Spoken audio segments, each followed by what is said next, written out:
Neste documentário, você começa a ver os locais históricos de Jordânia. Este país está cheio de história. Vou tentar mostrar os lugares em ordem cronológica, começando pela cidade de Amman, que foi construída durante a Idade de Pedra no 7000 a.C. É uma das cidades contíguas habitadas do mundo. Você vai ver as ruínas de Hirash, a mais famosa arquitetura romana no mundo fora da Itália. Eu vou te mostrar a caverna, onde após a destruição de Sodoma, o profeta Lot buscou refúgio. Depois, vamos até Petra. Esta maravilhosa cidade foi destruída no tempo do profeta Saleh. Em seguida, Monte Nebo, onde acredita-se que o profeta Moisés viu pela primeira vez a terra prometida e ela nunca entraria. Acredita-se que ele está enterrado lá. Jesus Cristo foi batizado aqui no Rio Jordão. Os profetas de várias religiões monoteístas viveram e morreram aqui. Também mostrará as sepulturas do profeta Achu, o profeta Arão, o profeta Jetro e o profeta Josué. Você também terá de ver a caverna dos 7 dorminosos. Vou levá-lo ora muito onde da vida do profeta Maomé, os muçulmanos travarão uma famosa batalha contra um combinado exército bizantino gassani. Eu vou te mostrar os túmulos de vários companheiros dos profetas, incluindo Bilal Habashi, Ibn Habar e Said ibn Abi Talib Harizak. Depois, vamos ver vários castelos cruzados Salahuddin e Umayyads. Se você gosta de meus esforços, por favor, clique no botão que você encontrará no YouTube, no canto inferior esquerdo deste vídeo. Também aprecio você escrever seus comentários valiosos. Graças.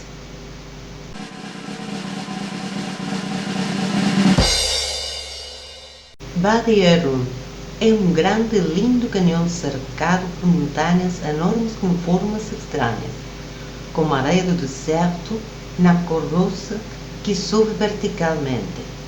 Isso não mudou muito em 90 anos, desde que Lawrence da Arábia foi aqui. A intemporalidade, o silêncio, a escala disto, penhascos, areia interminável e sangue vermelho marca a noite que se aproximava.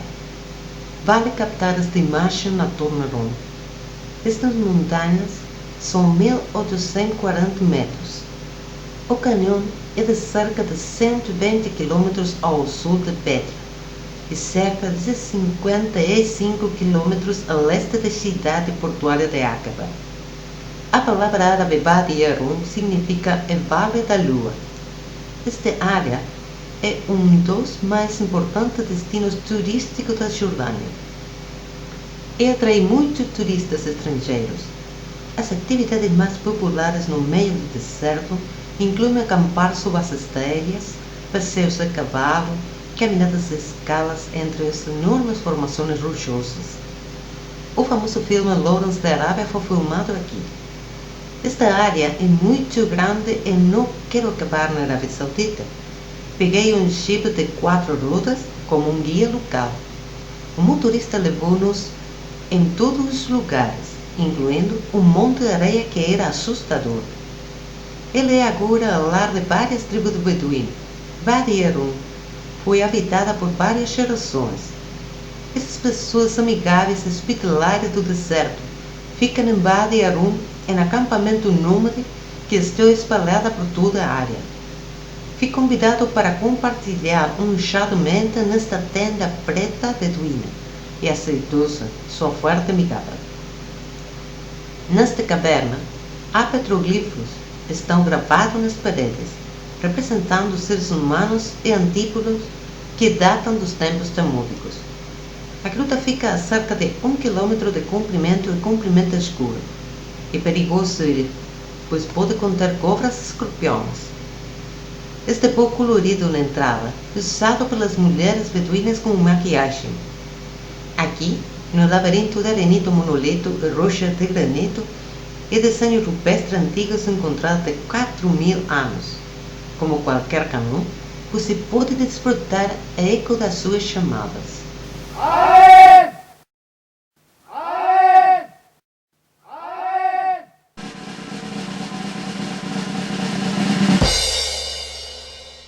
A reserva Wadi Mushib é a mais baixa reserva natural do mundo, localizada no leste montanoso do Mar Morto, cerca de 90 km ao sul de Amman.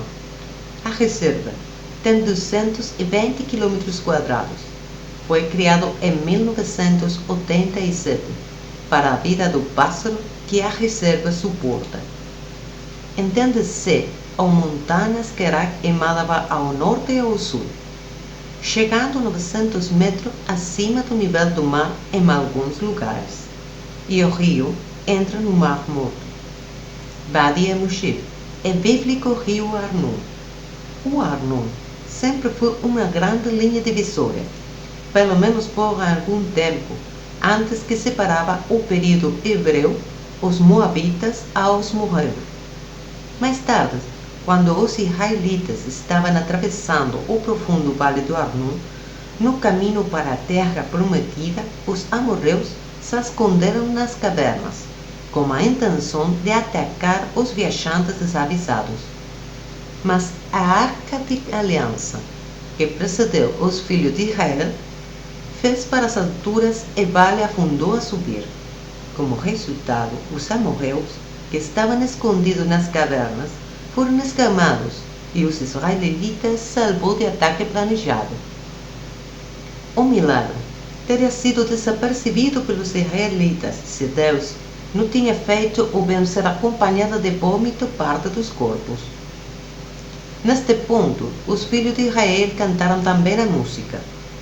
Em comemoração deste milagre, os rabinos decidiram que uma benção especial deve ser pronunciada para ver o Arnon.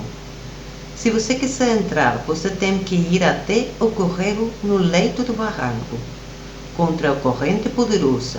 Eu sugiro que você vá como um guia e participar de um grupo.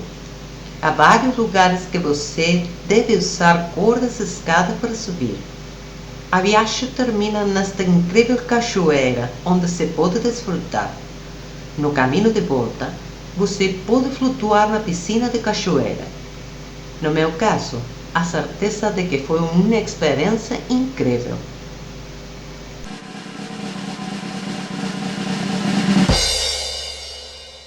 Amman é uma das mais antigas cidades habitadas do mundo. Com uma escavação, descobrir casas e torres que se acredita ser sido construído durante a Idade da Pedra, nos 7.000 anos antes de Cristo. Há muitas referências bíblicas para a cidade, que em 1200 a.C. tornou-se a capital amonita de Rabba Ammon. A cidade foi rebatizada Filadélfia após Ptolomeu Filadelfo governou no século III a.C. Depois de estar sob o domínio seleucida e nabateu, Filadélfia foi feita pelo rei Herodes Romano em 30 a.C. Durante o período bizantino, Filadélfia foi a sede de um bispo cristão e construíram-se várias igrejas em expansão. A cidade foi invadida pelos persas sassânidas no ano 614 d.C. Seu governo foi de curta duração. No entanto, entrou em colapso ante dos exércitos árabes do Islã em torno do no ano 635 a.C.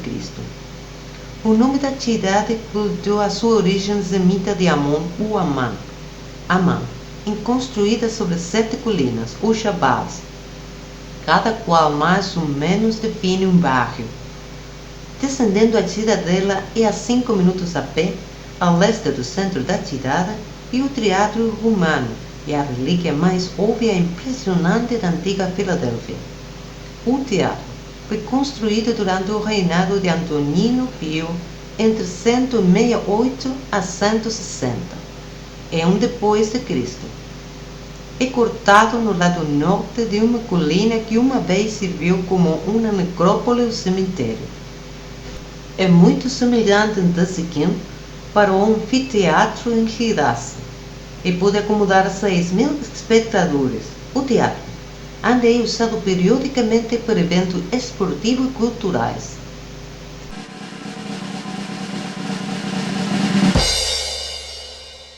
Gerasa é localizado 48 km ao norte de Amman. Esta é uma das maiores e mais bem preservadas da arquitetura romana no mundo fora de Itália. Até nossos dias, suas ruas empedradas e colunas, templo de alta montanha, belos teatros, praças públicas, banhos, fontes e muralhas perfurados por torres e portas permanecem em condições excepcionais. Este lugar volta no tempo os visitantes há cerca de 2000 anos atrás. Os visitantes entram no lado sul do Arco de Adriano, construído em honra do seu nome. Perto está o hipódromo, onde foram realizadas corridas de carros e eventos esportivos.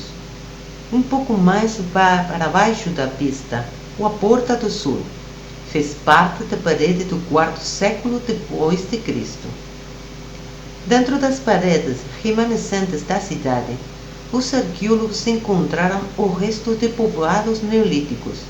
Indica a ocupação humana desse lugar há mais de 6.500 anos. Isto não é surpreendente, já que a área é ideal para que os seres humanos habitam. Gerasa tem um fornecimento de água por ano, enquanto a sua altitude é de 500 metros, dá um clima temperado e excelente visibilidade em torno das terras baixas. O Templo dos Céus dá ampla praça oval, medindo 90 por 80 metros, rodeado por uma colunata de colunas jônicas do primeiro século. Tem 2 altares no meio que foram substituídos por uma fonte no século VII depois de Cristo. A coluna central foi recentemente construída para transportar a chama do Festival de Gerasa. A história de Gerasa é uma mistura do mundo greco-romano debaixo do Mediterrâneo e as antigas tradições do Oriente Árabe. Não foi até a época de Alexandre o Grande, no século IV a.C., que Gerasa realmente começou a se tornar uma cidade de tamanho considerável. Mas foi durante o período do domínio romano que Gerasa, então conhecido como Gerasa, gostava de sua idade de ouro. Desde a Praça Val, uma escada leva ao recinto sagrado do Templo de Zeus. Foi construída durante o ano 162 d.C. Outra escavada leva para o templo. Estava rodeado por colunas coríntias de 15 pés de altura. O Cardo Máximo se estende ao norte da Praça Oval, a principal entrada romana de Gerasa. Ele anda pavimentado com as pedras originais e leva aos surcos de roda do carro.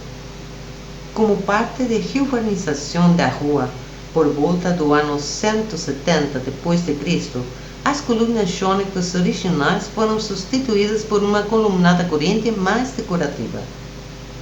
O carro é forrado com uma ampla calçada e loja-se num sistema de drenagem subterrâneo que percorre toda a extensão da rua, onde a água da chuva é canalizada através dos buracos nas laterais da rua. A colunata do carro é maior na entrada no mercado. À esquerda é uma estrutura em ruínas. Aqui estão na fonte como uma cabeça de leão, datada no ano 211 depois de Cristo. A seguinte estrutura do carro depois do mercado é uma mesquita umayyad descoberta recentemente, onde as escavações ainda estão em curso. Pouco depois da mesquita, uma pequena rua de leste a oeste. Ao sul encontra-se a Tetrapilon, que marca a intersecção de o cardo com a cela do Camelos. Apenas as partes inferiores das 4 colunas marcaram a intersecção que permanece até hoje. A primeira referência histórica conhecida de Gerasa remonta ao segundo ou início do primeiro século a.C. Pouco tempo depois de Roma assumiu o controle da Síria, o imperador Pompeu, em 63 a.C., nomeado a Gerasa conquistada como uma das grandes cidades da Decápole. Isso trouxe grandes benefícios econômicos para Gerasa e o comércio floresceu como um império nabateu basado em pedra. Em 106 d.C., o imperador Trajano anexou o rico reino nabateu e formou a província de Arábia. Isso trouxe ainda maiores riquezas comerciais, derramando em Gerasa, que gozava de uma exploração ativa na construção. O granito foi trazido de tão longe como o Egito, e os antigos templos foram reconstruídos de acordo com a última moda arquitetônica. A cidade recebeu um novo impulso para o status com a visita do imperador Adriano, no ano 129 d.C. Por homenagear os hóspedes, os cidadãos levantaram um arco do triunfo monumental no extremo sul da cidade. A prosperidade de Gerasa alcançou um pico no início do terceiro século, quando foi agasalhada como o grau de uma colônia romana. Durante esta Idade de Ouro, Gerasa pôde ter tido uma população de milhares de pessoas. Continuando para o norte, ao longo do cabo, o prédio ao lado esquerdo e a porta ricamente esculpida, o templo romano do século II de Dionísio, que foi reconstruída como uma igreja bizantina do século IV. Ele foi apelidado da Catedral, mas não há nenhuma evidência de que esta era a igreja do bispo. No topo da escada contra a parede há um santuário da Virgem Maria, com uma inscrição pintada de Santa Maria e os arcanjos Miguel e Gabriel. Logo, atrás da catedral é a grande igreja de São Teodoro, construída no ano 496 d.C. Entre as duas igrejas há uma pequena praça pavimentada com uma fonte no centro, que era originalmente o pátio da catedral. A antiga cidade preservada até hoje era o centro administrativo, civil, comercial e cultural desta comunidade. Quando a maioria dos cidadãos da cidade vivia no lado leste do Vale de Gerasa, como o terceiro século avançava, o comércio tomou o controle, sendo a principal via. Gerasa entrou em declínio quando sua lucrativa rota de comércio tornou-se menos percorrida e, portanto, menos valiosa. Atrás de São Teodoro, na borda ocidental do local, agrupam-se as ruínas de 3 igrejas bizantinas em torno de um pátio comum. No norte, é a igreja dos santos Cosme e Damião, os médicos gêmeos, dedicados aos que foram martirizados no século IV. Eles têm uma bela igreja em Roma também. Esta igreja tem a mais esplêndidos mosaicos no chão que você vê em Gerasa. Uma inscrição data a um mosaico no ano 553 d.C. As imagens são a sacristão Teodoro e sua esposa Georgia, rezando com os braços estendidos. Metade das 3 igrejas é de São João Batista, que data de 531 d.C. O piso de mosaico, agora danificado, inclui imagens das 4 estações, as plantas e os animais, e a cidade de Alexandria, Mênfis, no Egito. A igreja de São Jorge, no sul, foi construída no ano 530 d.C. Continuou a ser usada após o terremoto do ano 749 d.C. Os 6 mosaicos foram destruídos quando o movimento iconoclasta cristão do século VIII proibiu representação de seres humanos e animais. Em meados do século V, o cristianismo se tornou-se a religião dominante da região e várias igrejas foram construídas em Gerasa. Muitas igrejas foram construídas com pedras retiradas de templos pagãos, e o resto de vários pode ser visto hoje.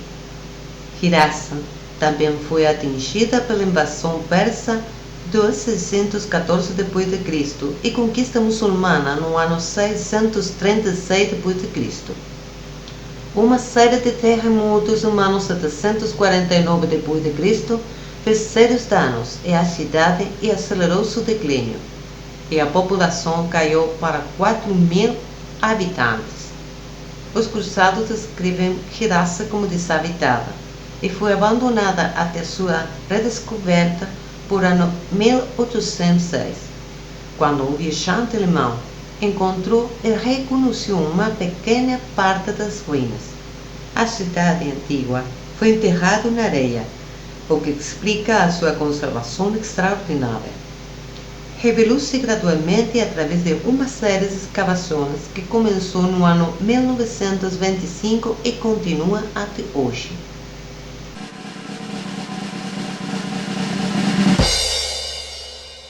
O esplêndido resort do Mar Vermelho, na Jordânia, é realmente um ponto a partida ideal para explorar as atrações locais no sul da Jordânia. Aqaba é um lugar divertido. Ele está localizado à beira do Mar Vermelho, em frente à cidade israelense de Eilat. Há já 5.500 anos, Aqaba tem desempenhado um papel importante na economia da região. Foi a principal travessia terrestre e marítima de Ásia, África e Europa, um papel que continua a desempenhar hoje. A história da cidade remonta ao tempo do rei Salomão. Os israelitas passaram por esta área em suas viagens para o deserto. E mais tarde, o profeta Moisés, que a paz esteja sobre ele, levou-se aqui perto, em seu desvio ao redor de Edom. Sua grande vantagem é o próprio Mar Vermelho. Do centro da cidade às fronteiras de Israel, o Sinaí do Egito e a Arábia Saudita são apenas 30 minutos de carro.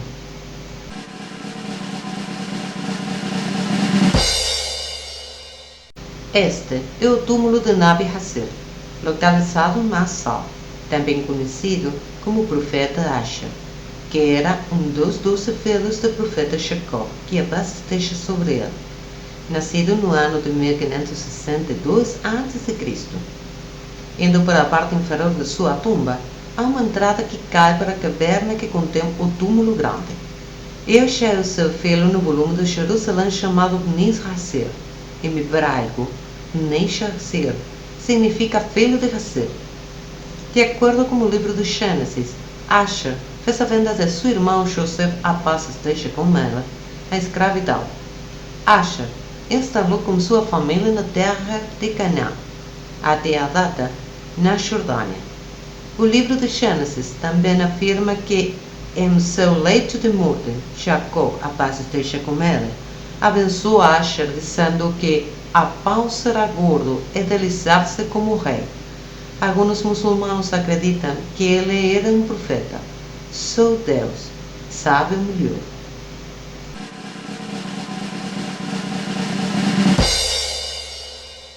O possível local do túmulo do profeta Jetro, que a paz esteja com ele, está localizado perto da cidade de Al-Sal, 10 km a oeste de Amman, na Jordânia.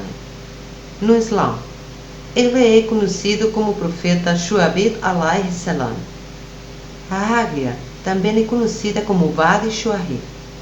Etnicamente árabe, é considerado ser o sogro de Musa alayhi salam e foi enviado para os Midianitas, uma comunidade de comerciantes que controlavam as grandes rotas comerciais entre Iêmen e Síria, e entre Iraque e o Egito, às margens do Mar Vermelho. O profeta Shu'aib alayhi salam é mencionado no Alcorão 11 vezes.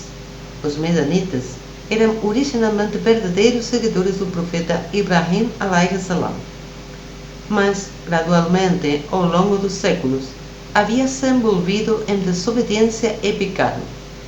Especificamente, eles participaram das tradições de idolatria politeísta, dando medida batuta, mas de ser tudo o mais o direta e em todos os aspectos de falsidade, roubando pessoas.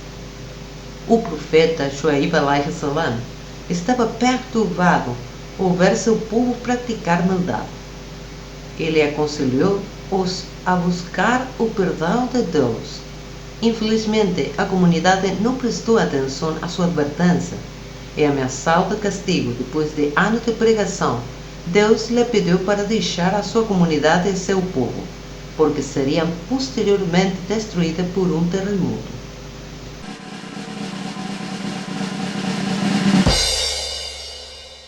O possível local do túmulo do profeta Ageu, que a paz esteja com ele, está localizado perto da cidade de Al-Sal, a 10 quilômetros a oeste de Man, na Jordânia.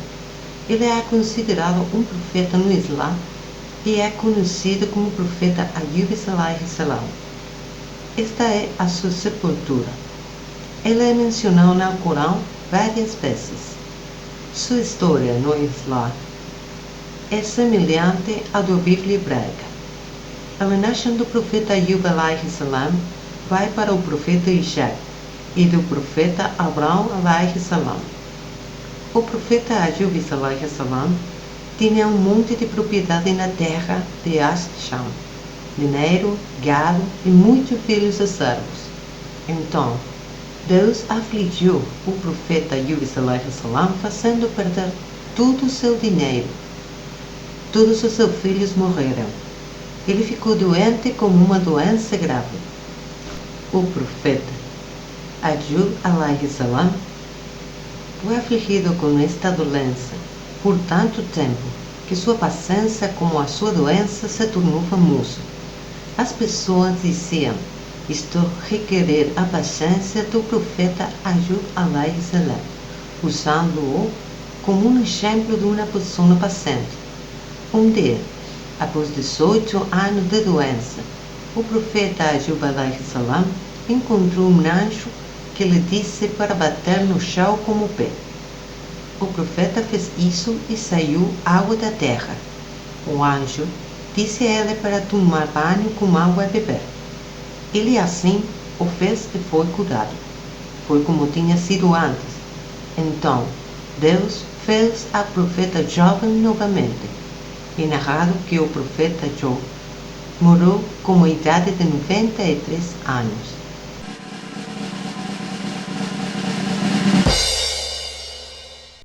Monte Nebo é 26 km de Amman e apenas 10 minutos de carro de Madaba. Monte Nebo é um dos mais sagrados locais cristãos na Jordânia. Este é um lugar onde se acredita que o profeta Moisés viu a terra prometida que ele nunca viria. Aqui, você tem uma vista magnífica sobre o Mar Morto, a vista das montanhas e as alturas coroadas de Jerusalém, que são visíveis à distância. No topo do Monte Nebo, o profeta Moisés deu ao seu povo as leis reveladas por Deus. Generalmente reconhecido que Moisés foi enterrado no Monte Nebo, embora não haja nenhuma tumba real marca o lugar. O Alcorão descreve em detalhes a vida e a missão de Moisés. Na verdade, Moisés é o profeta mais mencionado no Alcorão. No quarto século, os primeiros cristãos transformou o antigo edifício em uma igreja para comemorar o lugar de descanso do profeta Moisés, e fizeram peregrinações a ele a partir de Jerusalém. A primeira igreja foi posteriormente expandida para a Basílica atual, que também apresenta uma coleção de mosaicos bizantinos. Aqui, nestas árvores, os visitantes amarraram um pedaço de pano ao pedir os seus desejos. Na necessidade de água, o profeta Moisés feriu uma rocha com a sua vara, e surgiu 12 fontes, chamou o Yom Musa, ou Moisés. As molas estão perto de Madaba, mas agora quase todos estão secos.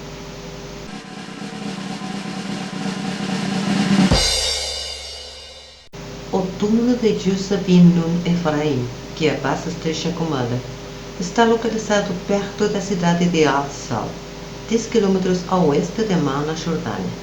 Ele era neto do profeta Yusuf, que a paz esteja com ele.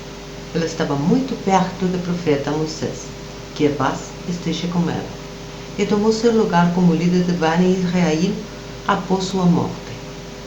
Ele não é mencionado pelo nome no Corão, mas seu nome aparece em outra literatura islâmica.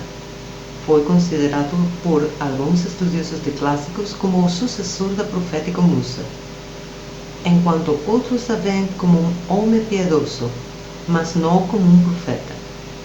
A conta do Alcorão da conquista de Canaã refere-se a Josué como dois homens tementes a Deus, que Deus concedeu sua graça, mas não revelou o nome dele.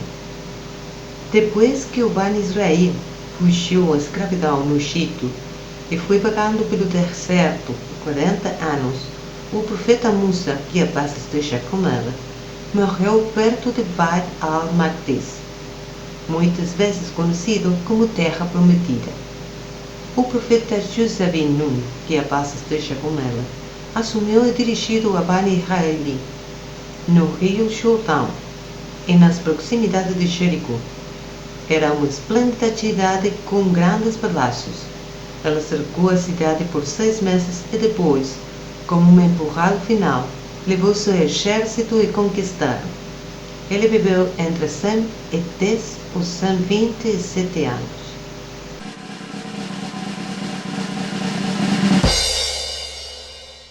Petra é uma cidade antiga de pedra, uma das novas 7 maravilhas do mundo e a atração mais famosa da Jordânia, localizado a cerca de 260 km ao sul de Amman.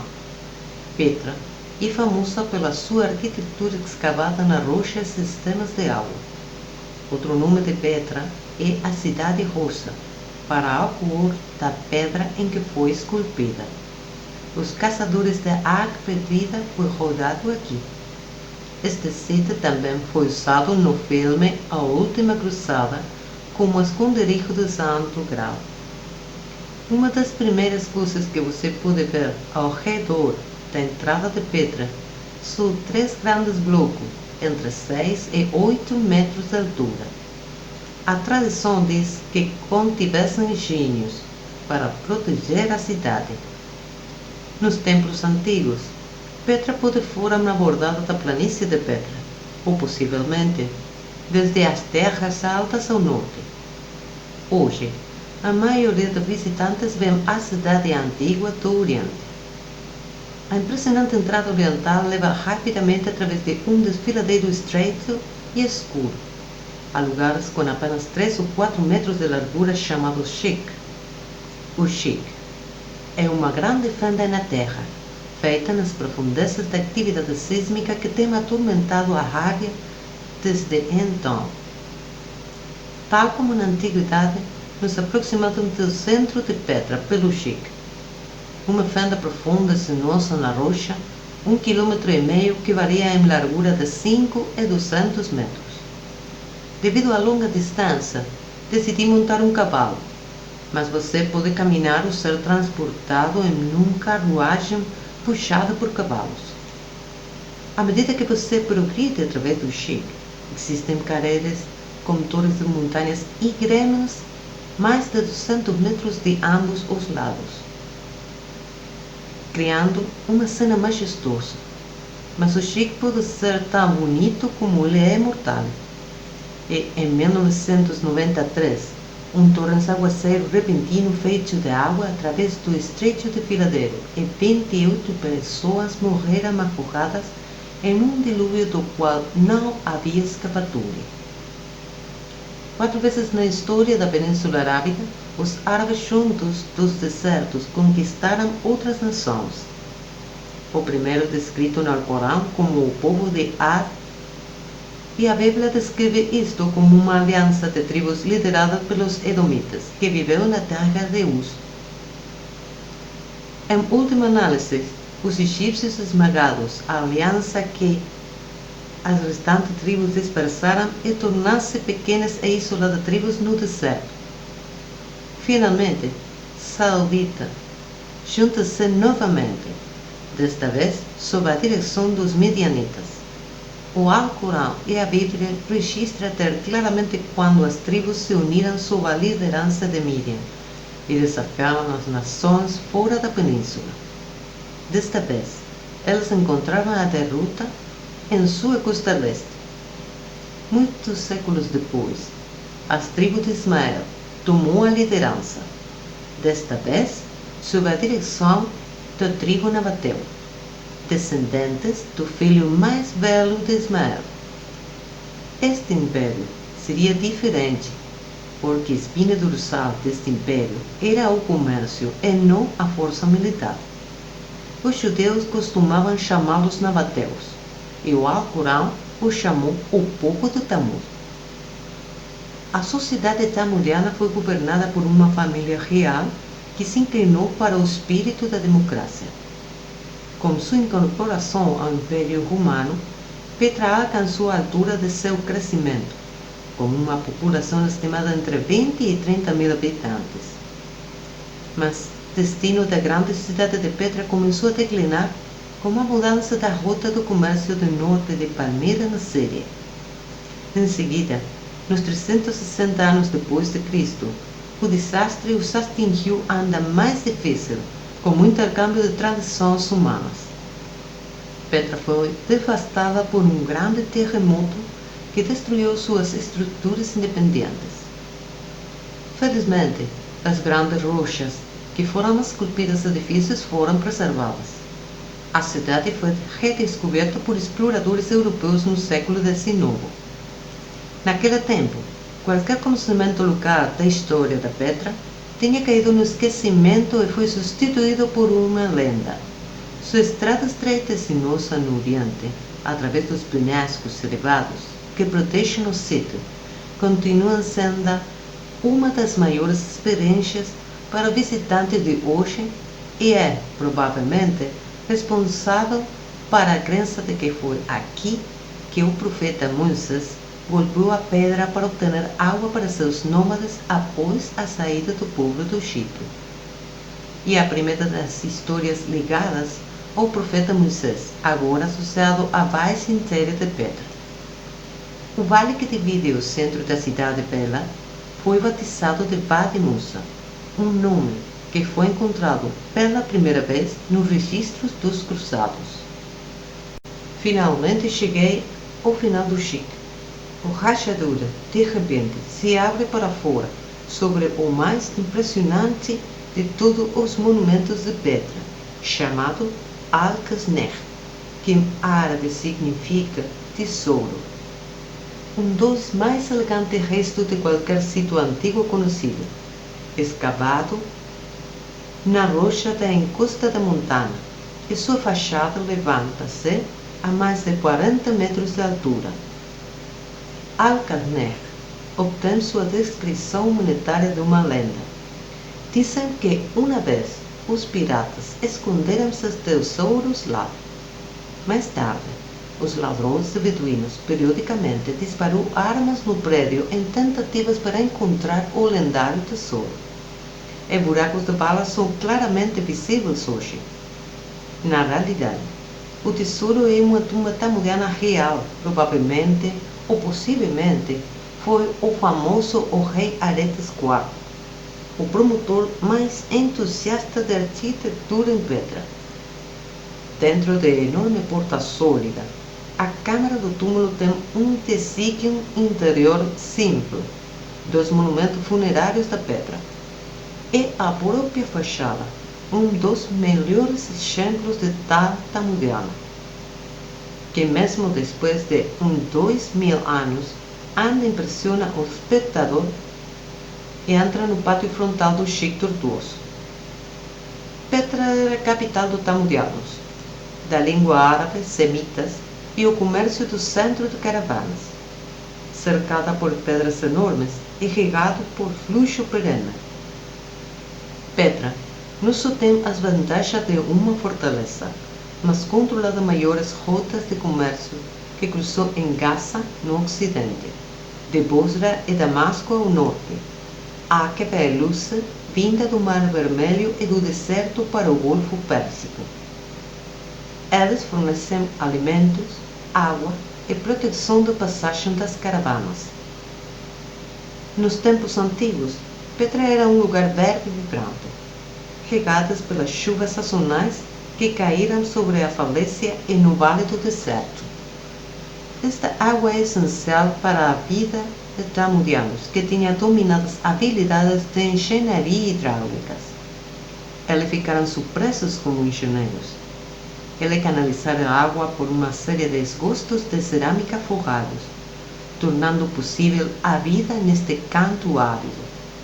Escavações recentes têm mostrado que a capacidade dos tamudianos para controlar o abastecimento de água foi o que levou ao surgimento da cidade no deserto, como efeito a criação de um oásis artificial que foi realizado de forma tal que o inimigo não poderia encontrá-los.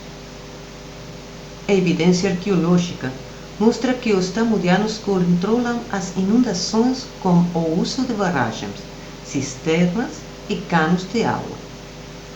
O sedimento deixado no fundo das represas e água fluiu depósitos ocultos através de canais de terracota. Assim, a água armazenada pode ser usada mesmo durante longos períodos de seca, e a cidade prosperou de sua venda. Os restos da água tamudiana, obras que ainda hoje são visíveis, muitos sequer foram reconstruídos no final do século XX e início do século XXI. A fim de proteger as ruínas das cidades, a chuva ainda cai para baixo das encostas do vale.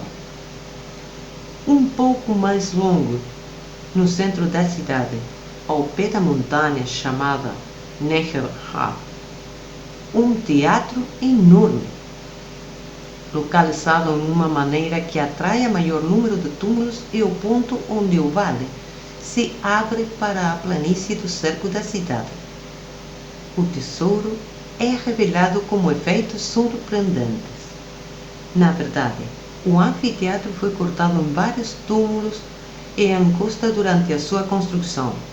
As lacunas retangulares nos assentos são ainda visíveis. Quase fechado em três lados, as paredes da montanha são rochas, dividido em grupos por fissuras profundos e cheio de tumbas cortadas na rocha em forma de torres. As maravilhas continuam através do espetacular vale. O auditório de 4.000 assentos também é cortado no rico arenito vermelho. Tumbas e templos levantar-se dos penhascos de cada lado. A parte superior é embutida no precipício e nobres viram a chosen privado. Esta parte do país foi atribuída pela tradição dos roreus. Os hábitos dos nativos originais podem ser ter influenciado os tamudianos de enterrar os mortos e oferecer adoração em cavernas metade escavadas. Os beduínos levou os corpos do túmulo e usaram para estes túmulos como quartos. Dormir no interior dos túmulos iria protegê-los do frio. Eles usam este túmulo como uma sala de estar. A evidência é óbvia ao olhar para o teto enegrecido que é um sinal de cozinhar o alimento dentro do túmulo. Outros túmulos têm também nomes próprios. Mesmo neles, não estão anexas ou lendas. Por exemplo, cobrindo parte da face oeste da montanha, Jabal al-Qudhar, através do qual os meandros Shib, são hoje conhecidos como os túmulos do Grupo Real. Com cada fachada, os túmulos têm um título muito extravagante: 3 pisos, seda, Corinto, Sala da Justiça. Como apenas uma das tumbas de pedra tem qualquer menção à sua fachada, inventar nomes populares para os mais impressionantes fez-lhe uma tradição para os cartógrafos e guias turísticos. Provavelmente, no decorrer do tempo, cada tumba também realizar uma história para ter seu nome. Isto é, naturalmente, um mito relativamente inofensivo das decisões, enquanto os videntes não levantam a questão muito sério ou literalmente. O primeiro exemplo é a construção do maior templo de maçonaria e da idade de cabeça do macho tamudiano Dúchares. Impressionados com o tamanho do edifício, os criadores de mitos invocaram novamente a magia da faraó. E até a data do edifício chamado Qasr al-Bint al-Faraun, palácio da filha do faraó. Este templo, dedicado a Alat, a deusa suprema tamudiana, tem decorações felinas nas capitais em torno da plataforma do altar. O Templo dos Leões Salados, agora, ocupa um lugar de destaque nos anais nublados de pedra, e a pobre Alat estava completamente fora de cena. Os tamudianos eram famosos por sua habilidade para esculpir as pedras. Eles adoravam os deuses e deusas dos tempos pré-islâmicos árabes, bem como alguns dos seus reis divinizados. Muitas estátuas esculpidas na rocha são esses deuses e deusas. Três dos ídolos adorados pelos não-crentes na época do profeta Salih, que a paz esteja com ele, Lat, Uzza e Manat, têm suas origens como os nabateus. Eles costumavam acreditar que eles eram as filhas de Lat, Deus.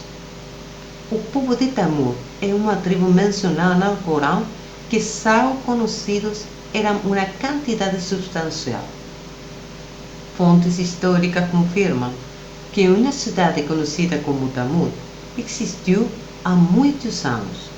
Acredita-se que a aldeia de Al-Hijr, mencionada no Corão, na verdade foi o mesmo povo de Tamur, porque o outro nome de Tamur é Ashab al-Hijr. Nesse caso, a palavra Tamur pode ser o nome de uma aldeia e Al-Hijr, uma das cidades que eles fundaram. Embora o Alcorão não mencione Petra por nome, como a cidade capital Tamur, é muito provável que os construtores de Petra e o povo do profeta Saleh eram os mesmos. O profeta Saleh tentou chamar seu povo para a adoração do único Deus. Ele deve dar graças por todos os seus benefícios. Ele pediu ricos para parar a oprimir os pobres e para colocar um fim a toda malícia e maldade. Na verdade, o Alcorão se refere aos trabalhadores especializados de pedra assim. Os habitantes de Al-Hijr negou o mensageiro, Alcorão 15, 80, 84. بسم الله الرحمن الرحيم ولقد كذب أصحاب الحجر المرسلين وآتيناهم آياتنا فكانوا عنها معرضين وكانوا ينحتون من الجبال بيوتا آمنين فأخذتهم الصيحة مصبحين فما أغنى عنهم ما كانوا يكسبون. Salih disse a seu povo, Alcorão 73, 79. بسم الله الرحمن الرحيم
Hoje, este lugar é um lembrete da maldição dos Damurian, dois aspectos incomuns de Petra e que tem sido habitado quase continuamente.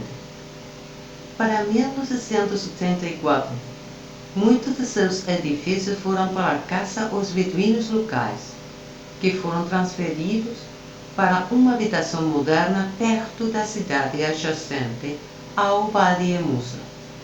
Nada poderia me preparar para o ataque em meus sentidos que experimentei durante muitas horas em Petra.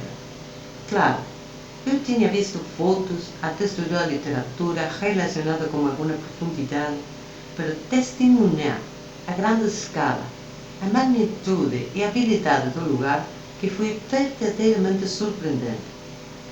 Uma pergunta que foi repetida em minha mente em cada casa maravilha arquitetônica era como os seres humanos poderiam criar e esculpir casas nas rochas como eu estava assistindo.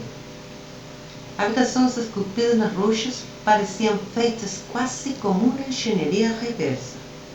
A medida de habilidade e conhecimento deve ter sido imensa.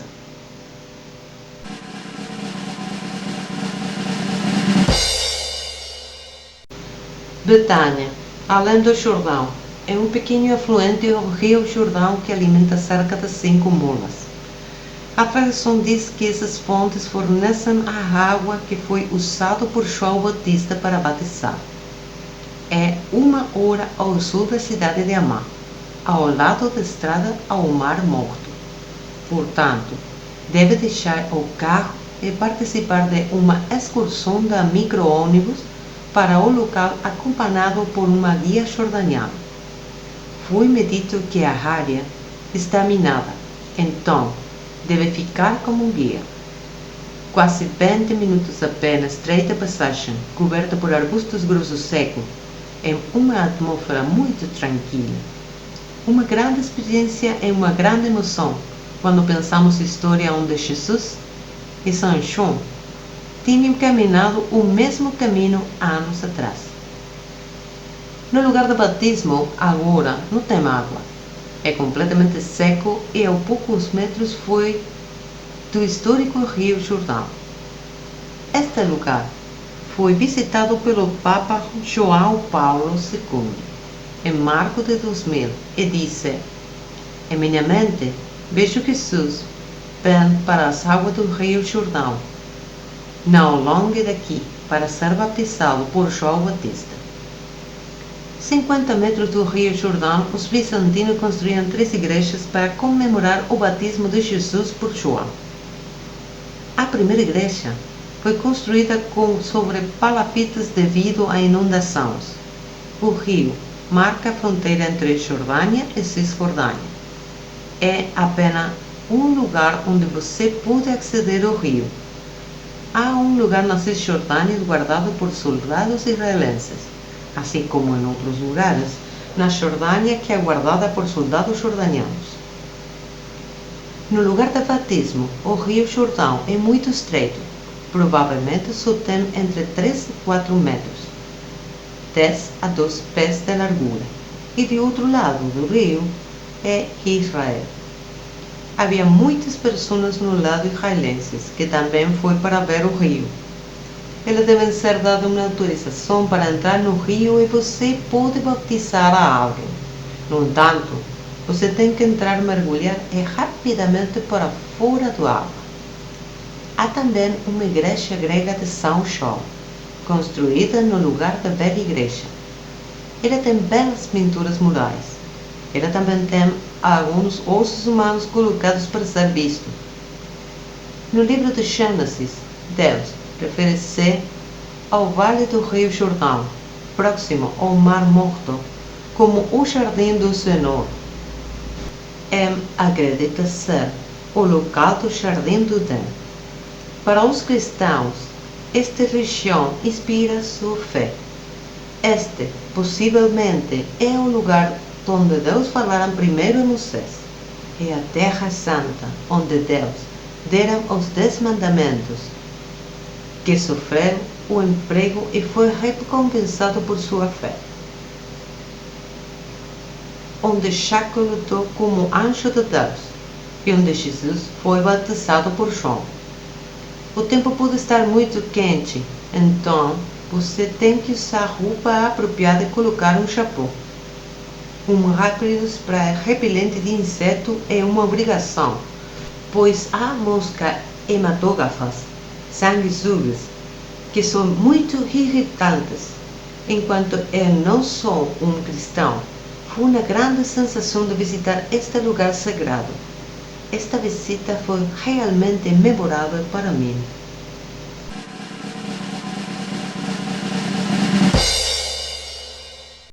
Este lugar é chamado a Caverna de Achab e Carrer.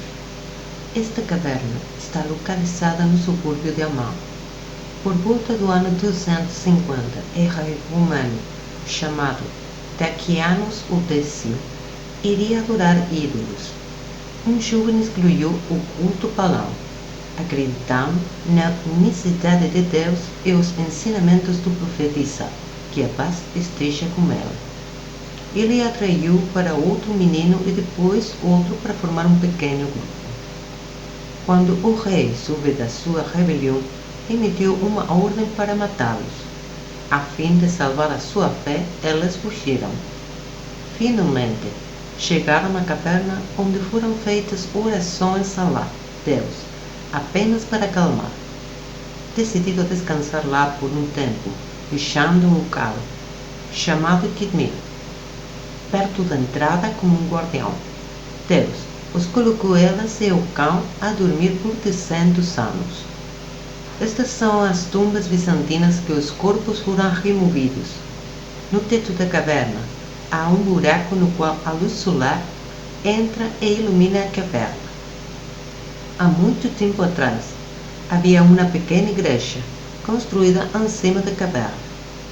Este foi convertido em uma mesquita com mihrab, ainda visível acima da entrada. Também é visível o minbar, onde o imam al-Mushid usa para apresentar discursos. À esquerda da entrada é uma oliveira milenar.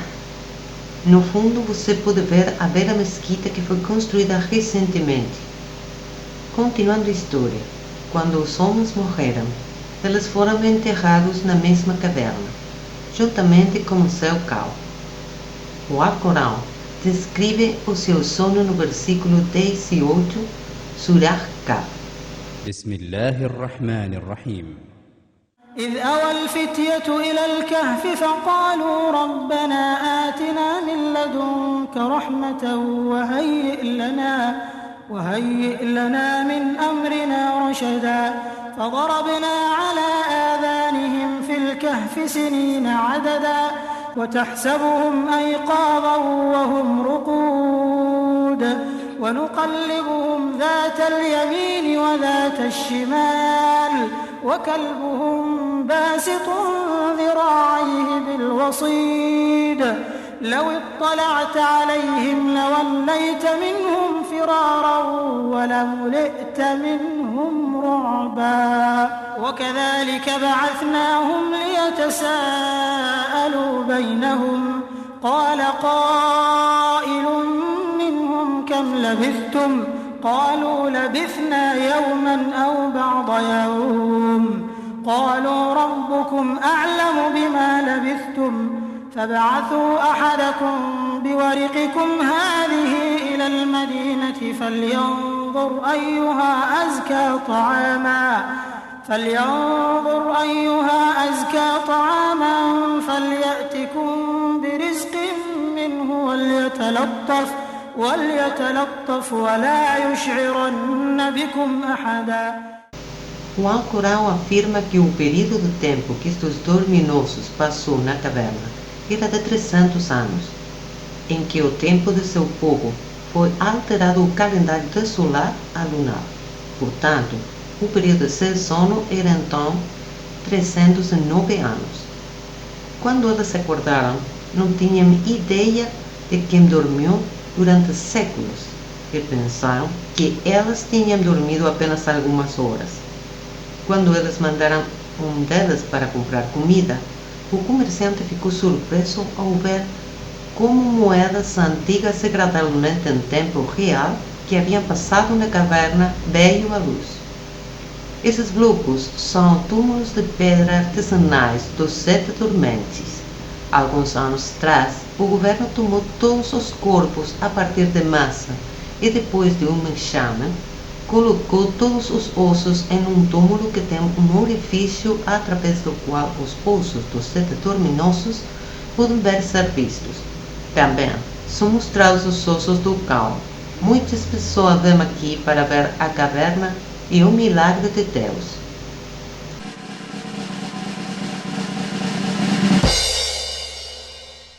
Ao pé do castelo de Al-Jun Saladino, você pode encontrar um dos santuários de São Jorge, a base de teces sobre ele. No Islã, ele é conhecido como profeta Qisr, a base esteja com ele. É difícil encontrar o lugar em questão, sem a ajuda de uma pessoa local. Eu encontrei uma família beduína descansando à sombra de uma árvore. Perguntei dos homens para mostrar-me o lugar. Ele gentilmente me levou até a colina, até Maqam-e-Qisr. Embora ele não era um profeta, o profeta Qisr alayhi salam foi um dos adoradores de Deus, de santo favorito, e realizou uma série de milagres que foram revelados por ele. Ele tem o conhecimento das coisas ocultas e divinas. Deu ao povo escolhido por Deus. Ele sabia que o curso dos acontecimentos e nossos resultados futuros até o limite permitido por Deus e agiu em conformidade.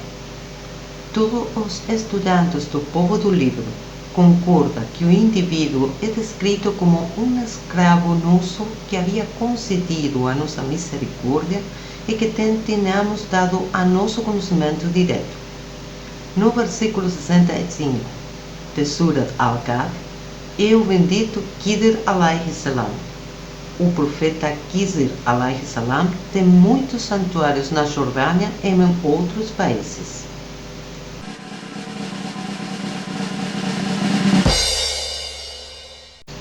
Esta bela igreja ortodoxa grega de São Jorge situa-se em Madaba. Madaba está localizado a 30 km a sudoeste de Amman. Esta cidade é famosa por ter uma das maiores coleções de mosaicos do mundo, a maioria dos quais são pelo menos 1400 anos. Infelizmente, a maioria dos mosaicos bizantinos são enterrados debaixo da cidade e estão à espera de ser descobertos. Portanto, Madaba também é chamada a cidade dos mosaicos. Este mapa de mosaico bizantino do século VI mostra a região da Jordânia e Palestina no norte e o Egito no sul. Este mapa inclui o mapa fascinante de Jerusalém. À esquerda é a porta para o norte, das quais 2 ruas com colunas correm em direção ao sul. Na rua em linha reta, através do centro da cidade, é o Santo Sepulcro abovedado. Claramente registrado no norte, e as portas deste é presente a lenda: Cidade Santa de Jerusalém. Madaba tem uma longa história que remonta a mais de 1300 anos de Cristo. Foi o primeiro mencionado na Bíblia como Madaba na época do Êxodo. Os nabateus governou a cidade durante o século I depois de Cristo. No período helenístico, sob os romanos, era uma cidade provincial florescente com templos e ruas com colunas e cercado por uma parede sólida. Sob os bizantinos, Madaba se tornou a sede de um bispado. No ano 451 depois de Cristo, o bispo participou do Conselho de Calcedônia. Durante este período, e particularmente no século VI, os mosaicos são apresentados em igrejas e edifícios públicos e privados. Madaba foi saqueada pelos persas no ano 614. Seu naufrágio foi total quando o terremoto de 747. Ela foi abandonada por mais de 1000 anos, até que em 1880, um grupo de cerca de 2000 cristãos de Iraque estabeleceu-se aqui. Eles estavam no processo de reconstrução que encontrou os mosaicos enterrados sob os escombros.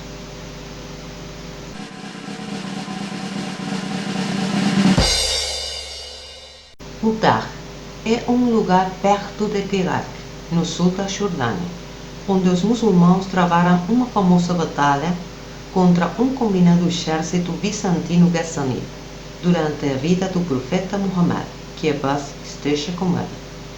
Em 629 d.C., o profeta enviou cartas a vários reis convidando-os para o Islã. Uma tal carta foi enviada ao rei da Bursa através de Haris bin Umayr Asdi. Quando chegou no Haris, foi morto por Sharhel Ghazani, um dos governadores do Kaiser. O assassinato do enviado era contra todas as leis morais. O profeta, é claro, estava muito chateado quando recebeu a notícia. Ele reuniu um exército de 3.000 homens para avançar contra o inimigo. Esta foi a primeira vez que os muçulmanos lutaram contra os bizantinos.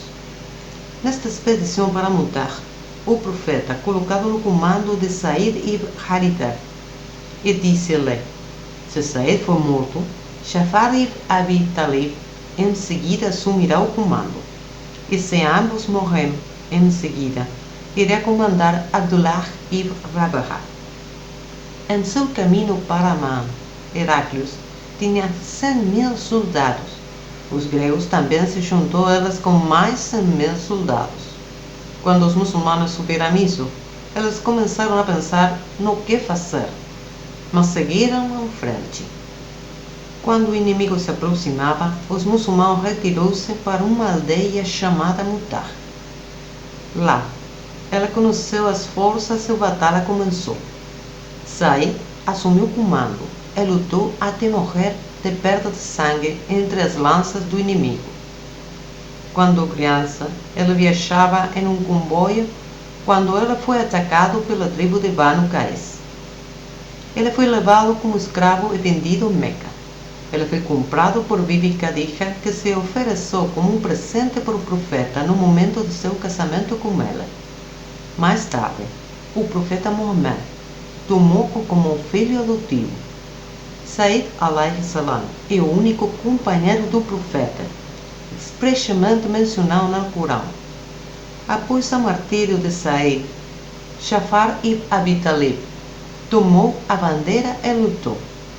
Ele intencionalmente desativado o seu cavalo para afastar qualquer ideia de voltar para casa ou partir do campo de batalha. Com a bandeira em uma mão e uma espada na outra, entrou nas linhas inimigas. O inimigo cortou a mão direita, que estava segurando a bandeira. Em seguida, transferiu a bandeira para a mão esquerda. Quando eles cortaram a mão também, eles mantiveram a bandeira entre os dentes e apoiou os braços sangrentos. Seu corpo foi cortado em dois por uma espada nas costas e caiu morto no ano 33. Foi mais tarde conhecido como Jafar ibn Tayyar. Em árabe significa pessoa com duas asas para voar para o paraíso. Jafar ibn Tahir alayhi salam foi o primo paterno do profeta Muhammad alayhi salam e o irmão mais velho de Hazrat Ali alayhi salam. Ele foi um dos primeiros companheiros que emigraram para a Etiópia durante a perseguição dos Quraishitas. Ele foi a porta-voz dos muçulmanos que defenderam com sucesso os imigrantes na corte dos reis negros contra os Quraishitas que tinham sido forçados a retornar a Meca. Em seguida, Abdullah ibn Rabaha recebeu a bandeira e lutou até que ele morreu como um mártir. Com o tempo, os bizantinos se retiraram, permitindo que a força muçulmana recuasse com segurança para Medina. esta batalha foi um sucesso estratégico e os muçulmanos tinham desafiado os bizantinos e fez sentir a sua presença entre as tribos beduínas árabes da região.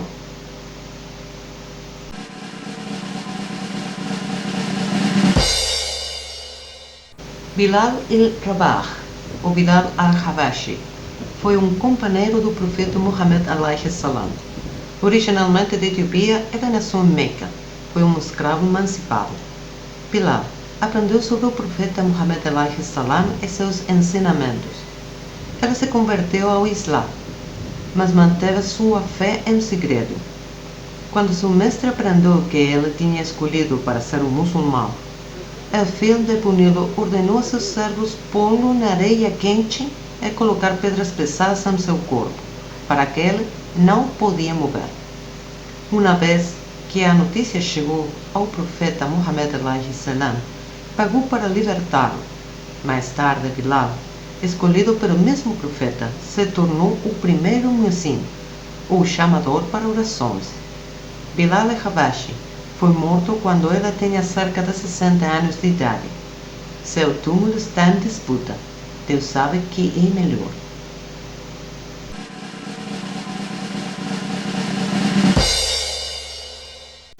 Este é o túmulo da venerável companheiro do profeta Muhammad Saleh alayhi salam, Abdul Rahman bin Auf. Jubeira está localizado em um subúrbio de Amman. Isto marca o local do sepultamento de dos desbem-aventurados, a quem o profeta Muhammad Saleh alayhi salam prometido para isso.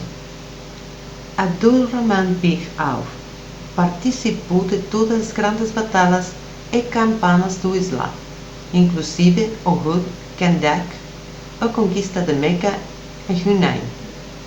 Ele foi o signatário em nome dos muçulmanos no Tratado de Hudaybiyah e alcançado um compromisso que foi firmado entre o profeta Muhammad e os líderes de Meca, onde Meca deu reconhecimento político à crescente comunidade religiosa dos muçulmanos.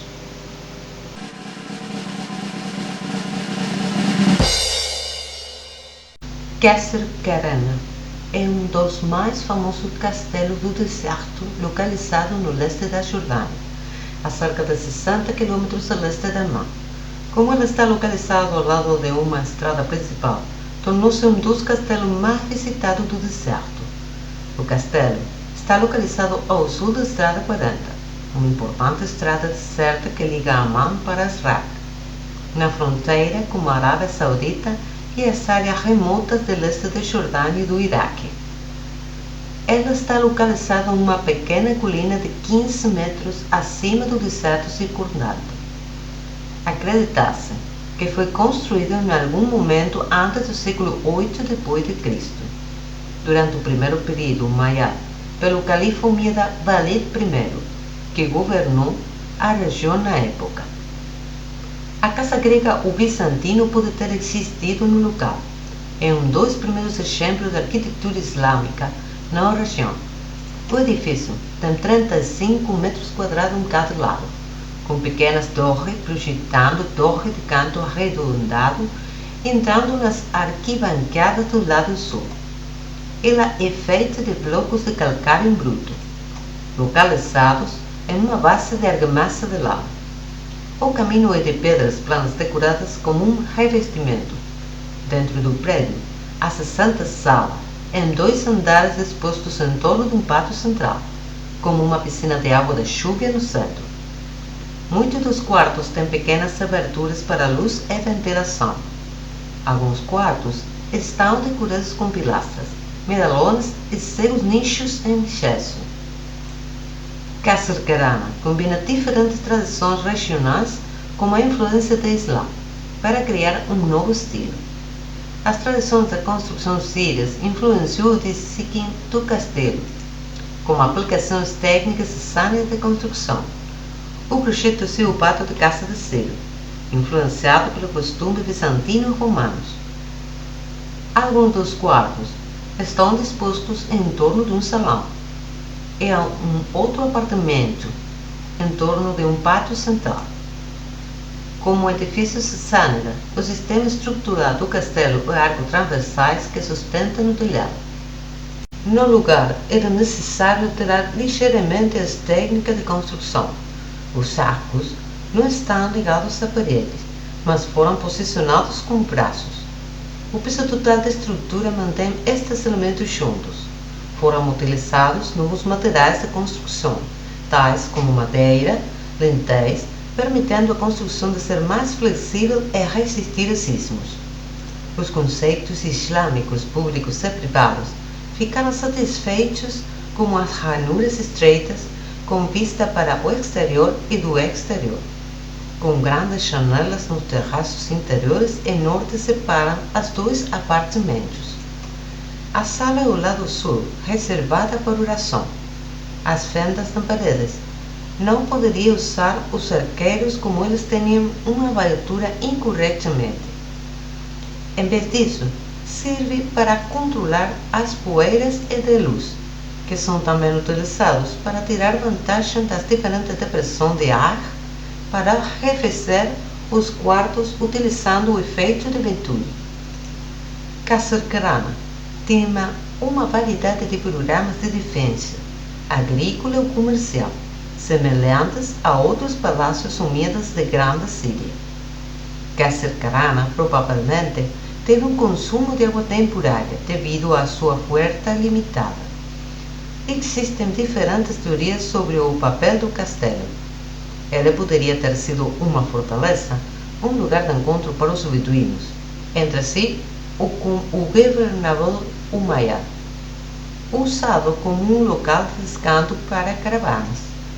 O último é improvável, já que naquela época não foram localizados em uma importante ruta comercial e carecia de fontes de água subterrâneas que eram necessárias para manter grandes manadas de camelos.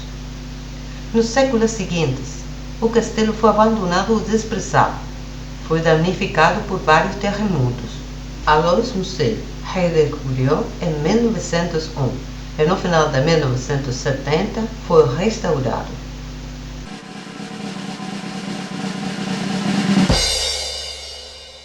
O deserto oriental da Jordânia é implacável, uma paisagem que corre 800 quilômetros solitários de Amman à periferia fora de Bagdá. Ao longo da estrada principal, há poucos sinais de vida. A cerca de 80 quilômetros a leste de Amman é um pequeno palácio, ricamente decorado e areia colorida feito de pedra calcária chamada Qusayr Amra. Tem sido afirmado que o califa Umíada al-Walid construiu Qusayr Amra entre os anos de 712 e 715 depois de Cristo. Alguns estudos sugerem que Qusayr Amra foi construída pelo califa al-Walid II, do ano 720 e 743, quando ele ainda era um emir ou príncipe. De qualquer maneira, é um dos exemplos mais estranhos e mais espetacular de arte islâmica, um monumento solitário nesta terra árida. É pequeno em escala, mas muito bem conservado. Estruturalmente contém dois componentes principais. A sala de audiência é uma casa de banho. Entra-se no edifício a partir do norte para o tribunal retangular. Em frente à entrada principal, há uma pequena cuba com duas salas de ambos lados, sem janelas, deixando entrar a luz estritamente na entrada às refeições de solo cimentado mosaicos de vidro das estradas.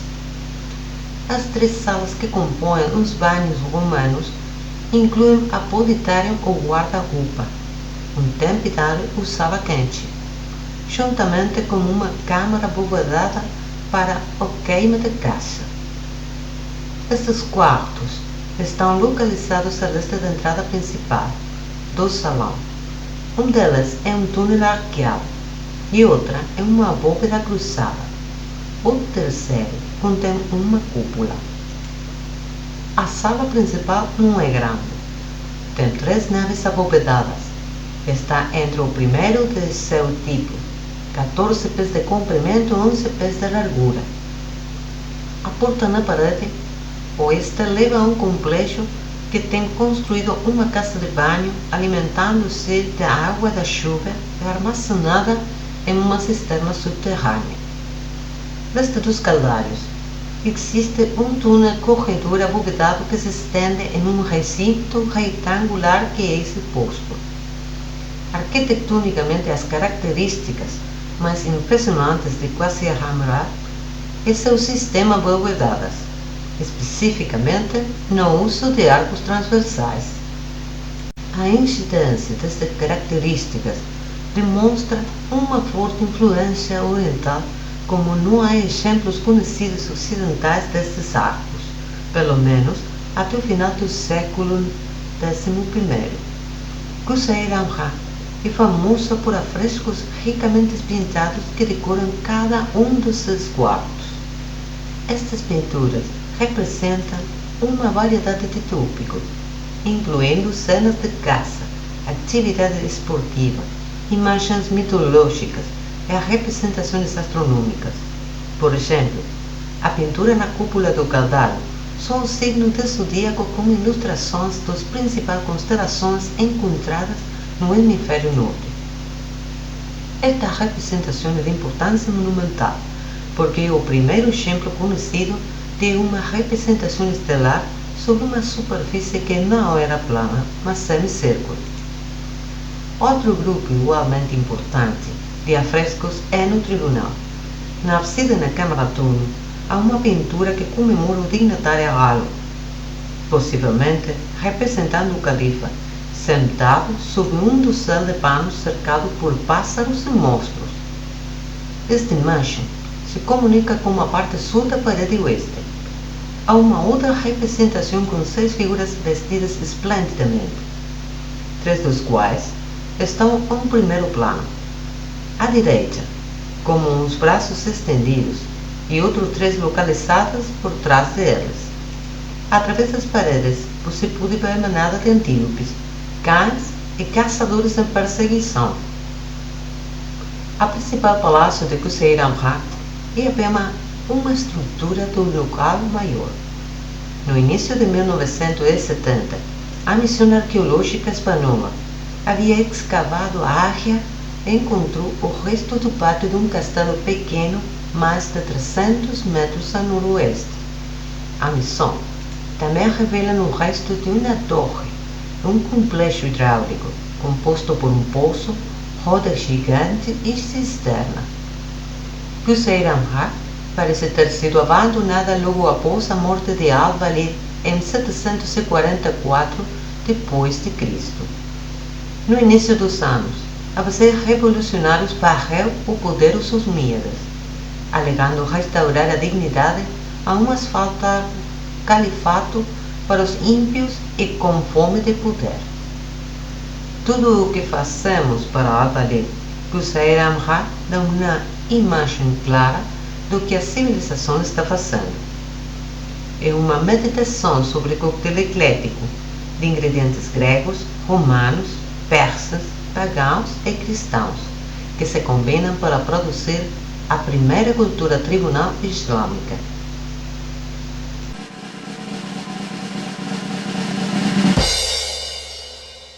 Qasr al-Halabat está localizado a 60 km a leste de Amman e é talvez um dos mais representativos e importantes para compreender o contexto social, político e cultural que ocorreu no período de transição da Antiguidade à Idade Média e que deu origem à cultura islâmica. Ele também é um dos maiores castelos do deserto Umayyades.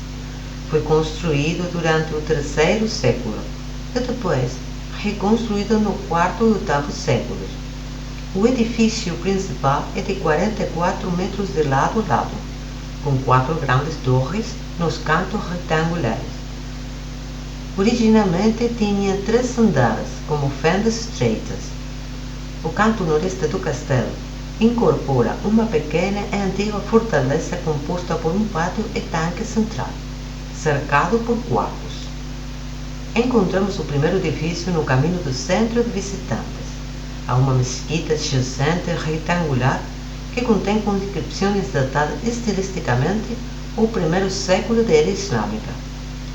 A partir de meados da década de sétimo e metade do século VIII, uma baianeira pequena, mais elegante de pequena caçameira, agora conhecido como Aman as-Sarraj, foi construído cerca de 2 km a leste do castelo e foi decorado de forma semelhante em mármore fino, mosaicos e gesso pintado. Hoje, apenas um traço de cama de pedra de estrutura agrícola ainda está de pé. 3 secções de parede da mesquita, incluindo o mihrab na parede sul, permanecem intactos. A principal palácio foi construída com basalto preto e calcário e tem um quadrado em torres em cada canto. As enormes alturas das principais estruturas foram reforçadas com mosaicos decorativos que representam uma grande variedade de animais, frescos e esculturas de estuque com detalhes altamente elaborados. O lugar foi completamente restaurado.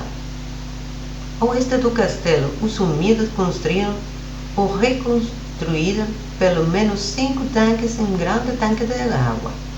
Continha uma fazenda murada medindo 270 por 220 metros, divididos sucessivamente por paredes interiores menores, escotilhas de passeira retangulares, canais de água construídos em baixas de pedra. Era um sistema projetado para interceptar as chuvas fracas no inverno e usar água para irrigação na primavera e verão. Guiado pelo plano já existente, incorporou-se uma mesquita, que é de 15 metros a sudeste da estrutura principal. Há um sistema de água complicado, incluindo 5 tanques e um tanque de água de grandes dimensões e uma casa de banho. Além disso, o cabeçalho oeste do palácio continua a ser uma estrutura fechada, provavelmente utilizada por fins agrícolas, como o cultivo de árvores de oliva e o vinha. Originalmente, Al-Halabad era uma pequena fortaleza romana construída para proteger a Via Nova Traiana, a estrada romana que se estende a partir de Bosra para Aqaba, estabelecida após 106 d.C. Este forte foi parte de limes arábicos. No quarto século de nossa era foi ampliado e transformado em uma fortaleza com 4 torres de canto, provavelmente sob Diocleciano. Aparentemente, ele foi gravemente danificado pelo terremoto de 551 d.C., mais tarde sendo transformado radicalmente em um convento e um palácio. A estrada romana para muitos era uma fortaleza, a Via Nova Traiana. Era uma ruta que ligava Damasco para Aqaba via Petra e Amman. No entanto, no século VIII, o Umayyad Hishaib ibn Abd al-Malik ordenou que estruturas romanas foram demolidas para reconstruir este local militar. O seu território vizinho iria se tornar um dos maiores de todos e concluiu do deserto Umíadas. Escavações de limpeza dentro do castelo haviam descoberto um total de 146 inscrições em grego, e 2 em nabatel e 1 em safaitic. Todas foram registradas em pedras de basalto cortadas regularmente. As pedras, com inscrições gregas, pertencem a um decreto explicando a reorganização administrativa e econômica da província de Arábia. O decreto emitido pelo imperador bizantino Anastácio, que reinou durante 491 e 518 depois de Cristo. Estas pedras com inscrições foram aparentemente trazidas de um assentamento nas proximidades, possivelmente de al-Shimal, e reutilizado como material de construção para a reconstrução do castelo Umayyad. A equipe de arqueologia ter feito um extenso trabalho aqui dos últimos anos, remoção de escombros e colocaram ordem no lugar e a renovação de estruturas principais.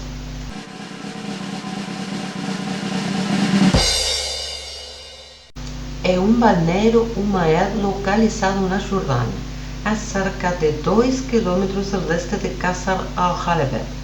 É um dos edifícios do Miami em Jordânia, conhecido coletivamente como o Castelo do Deserto. Hammam al-Sarraj está ligada a Qasr al-Khalabah e foi construído no século VIII, quando o Qasr foi reconstruída pelos Umíadas. Foi usado como um complexo de banhos e de caça. Seu avião tem 3 elementos principais: o tribunal, o complexo de banhos e a estrutura hidráulica. A maçonaria tem um belo acabamento e seus cursos estão intimamente ligados. A sala de audiências é coberta com 3 cúpulas túnel apoiadas na parede lateral e 2 arcos transversais intermediários. No canto nordeste da sala há uma fonte, recebendo água de um tanque elevado.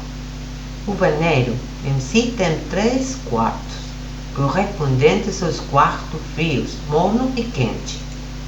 A alcova da sala do tribunal leva a 2 salas laterais pequenas, cada incorporando 3 janelas estreitas. No lugar dos vanos, pode ser introduzido através de uma porta no canto norte da sala. Isto leva primeiro para o vestiário. No lado direito, você pode ir entrando em sala climatizada.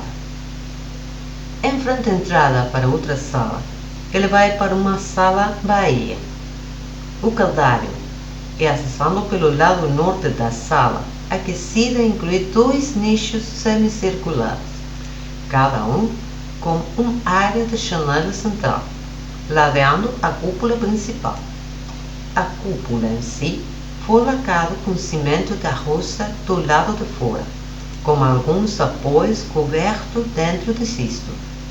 Além disso, é marcado como 8 aberturas redondas. Você ainda pode ver os restos. Uma vez que ele foi decorado com mármore, mosaicos e afrescos, esses atributos de Hammam, como Sarraj, está agora sob restauração. O sistema de água é constituído por um poço, um tanque rotativo para que o animal eleve a água. Também estão nas proximidades das ruínas de uma antiga mesquita otomana. Este monumento foi seriamente danificado na década de 1950, quando as pedras de construção foram roubadas. Felizmente, desde então, tem sido bem restaurado e hoje você pode ver muitos elementos deste complexo.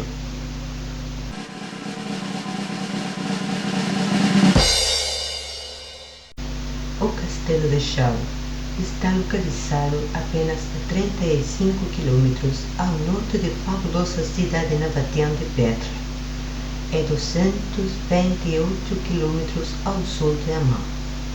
Foi estrategicamente construído em 1115 por Balduino I de Jerusalém, no topo de uma montanha rochosa cônica, para controlar as estradas no leste do Jordão, as rotas de comércio árabe entre o Egito, a Península Arábica e o Mar Vermelho para o Levante, e esta terra fértil e agricultura bem irrigada.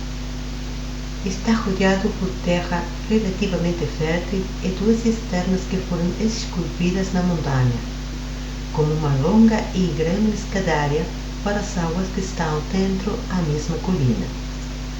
Os cruzados, que costumavam chamar de Le Crac de Montreal ou o Castelo de Montreal, enquanto que nunca foi totalmente escavado, é conhecido que havia um conjunto de 3 paredes que permanecem parcialmente.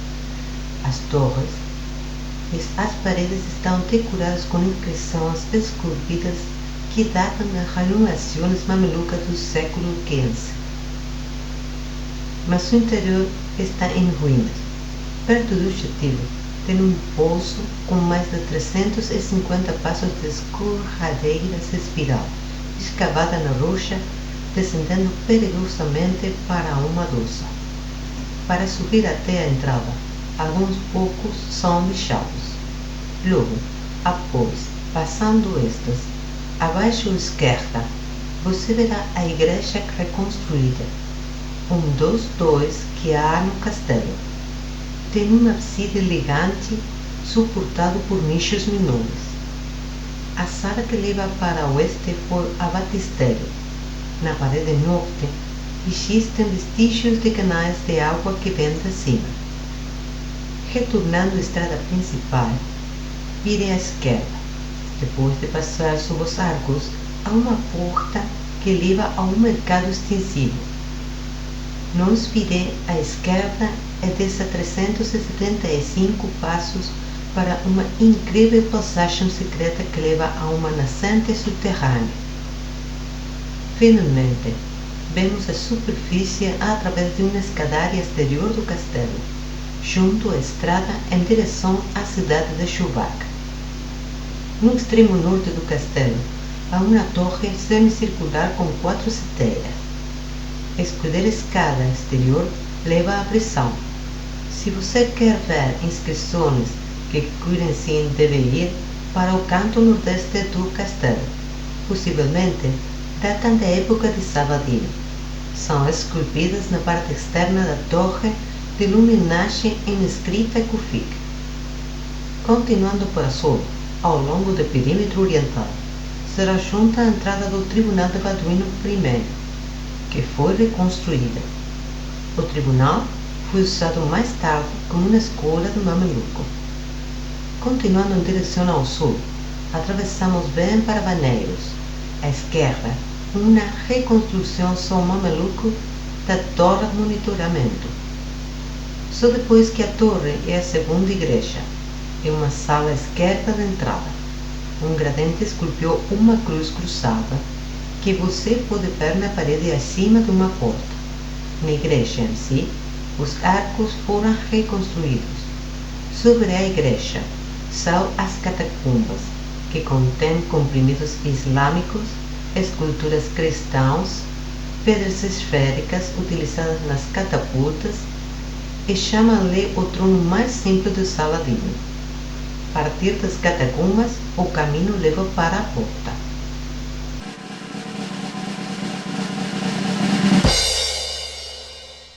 Este castelo está localizado em Kirak, 90 km ao sul da mar. Para se protegerem dos invasores, elas fizeram um fosso e ponte levadiça.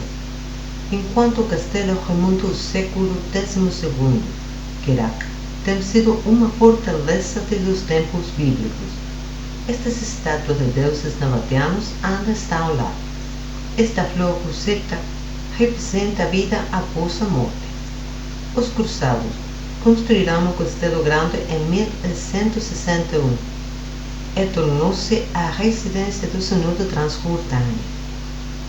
A entrada original com pedras lisas diz-nos que lindo que deve ter sido este castelo.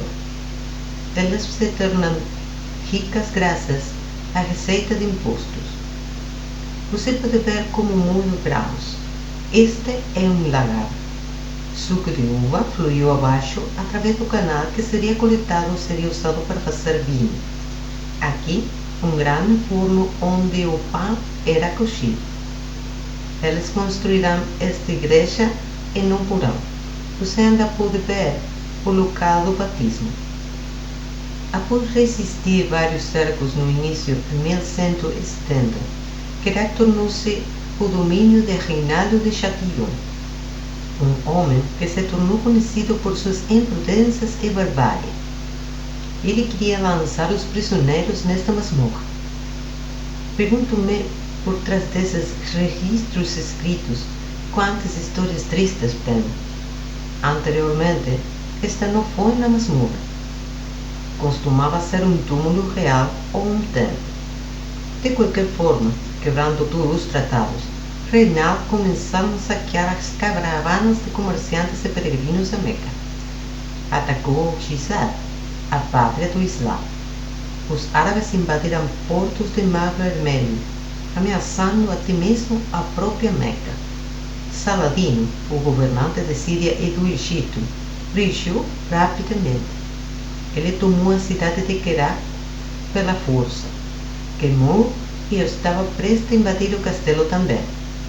Vê-se roubar em paz para as caravanas enormes em 1177 por Rina provocou represália rápida de Saladino, que atacou o reino cruzado e terminou de derrotar. Saladino poupou a maioria dos cativos, exceto Rina, que ele executou. O castelo é de 125 metros de largura no extremo norte, a 220 metros de comprimento e 40 metros de largura no extremo sul, onde um vale estreito profundo por um fosso separa o monte mais alto e adjacentes. Este lugar já foi o lugar favorito de artilharia de Saladino. Você pode ver a forma como o rei costumava ser a principal rota de caravanas. Todo o castelo é escuro e devastado. É fácil distinguir a cruzada de alvenaria de blocos finamente acabados de pedra calcária. Eles são mais leves e macios e foram usados em trabalhos de árabes. Os árabes desenvolveram um sistema de recolha de água pluviais. A água fluiria a partir do telhado através desses canais e armazenada em reservórios profundos. Este era um método muito útil para economizar água para um possível cerco. Aqui foi construída esta mesquita. Educadas pessoas costumavam ter oficinas regulares onde as habilidades foram ensinadas, como a fabricação de vidro, cozimento e outras habilidades semelhantes. Por um tempo, Querak tornou-se a capital de todo o reino mameluco. Imagine como foi difícil para os guardas para observar cada movimento dos invasores dessas torres. Foi durante esses cercos que Querak tornou-se o primeiro alvo de artilharia moderna do Oriente Médio, como Salil e Ismael, que usaram armas de pólvora. Você pode ver como este lugar explodiram com dinamite, enquanto os rebeldes estavam escondidos aqui. Nos últimos tempos, o Palácio Mameluco foi usado como uma prisão no interior do castelo. Originalmente, o castelo foi de 7 pisos. Agora vemos apenas 3 ou 4.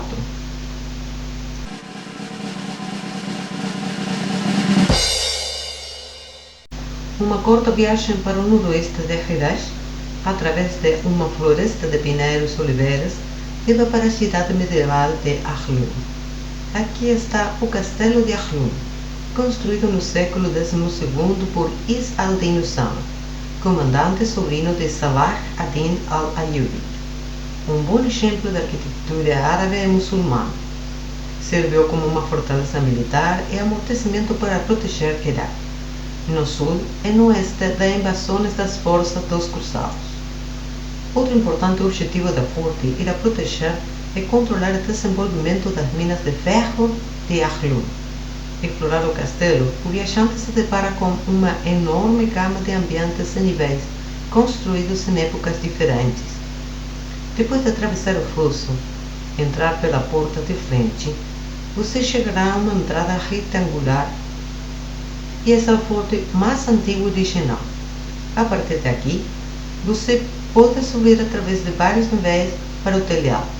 Oferece uma vista deslumbrante da Síria, Líbano e Israel para o noroeste.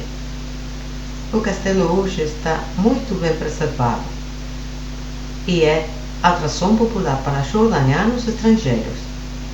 Eles cativaram as estruturas, torres, galerias, escadas que fazem parte da cidade, bem como a bela paisagem circundante das colinas. O núcleo do castelo original tem 4 torres de canto. As fendas em forma de seta incorporadas nas paredes espessas é rodeada por um fosso de 16 metros de largura e de 12 a 15 metros de profundidade.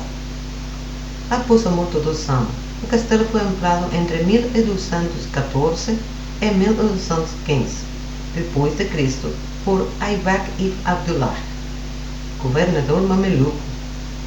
Ele acrescentou uma nova torre no canto sudeste e construiu a ponta. O castelo perdeu a sua importância militar após a queda de Querak em 1187 depois de Cristo. Em Império Alvida. Ao meados do século XIII depois de Cristo, o castelo foi concedido a Yusuf ibn Ayyub, rei de Alepo e Damasco, que restaurou a torre nordeste e usou o castelo como um centro administrativo. Em 1260 d.C., os mongóis destruíram parte do castelo, incluindo suas muralhas. Logo, após a vitória sobre os mamelucos e os mongóis, o anúncio do sultão Tezcaher Beybars restaurou o castelo e abriu a fossa. O castelo foi usado como um armazém de colheitas e provisões. Quando Is-ad-Din Aibak foi nomeado governador, renovou o castelo como indicado por uma inscrição encontrada na torre. De acordo com a lenda do lugar, logo após o castelo foi concluído, Usama convidou os líderes locais do Bani Auf ao castelo a um suntuoso banquete. Uma vez que os sheiks tinham gostado muito, ele lançou-los em seu calabouço. Depois disso, eu tinha problemas suficientes com Al-Bani. Durante o período otomano, um contingente de 50 soldados foi estabelecido dentro do castelo. Durante o primeiro trimestre do século XVII, o príncipe Fakhr ad-Din al-Minr II usou durante sua luta contra Ahmad ibn Tarbal, fornecido o castelo com as disposições, contingente e munição. A história do castelo definiu até o período otomano, quando foi usado para abrigar uma guarnição de tropas otomanas durante os séculos XVII e XVIII. Em suas explorações do Oriente Médio, o explorador suíço-alemão Johann Ludwig Burckhardt chegou aqui em 1812, encontrando-se apenas 40 membros de uma família árabe que vivia dentro destas paredes. Dois grandes terremotos destrutivos atingiu o castelo em 1837 e 1927. Recentemente, o governo da Jordânia está em recuperação e consolidação das muralhas e reconstruiu a ponte sobre o fosso. A estatura imponente, ainda sinto como se Qalar Rabat, apesar de velho e quebrado, ainda poderia manter a distância os exércitos.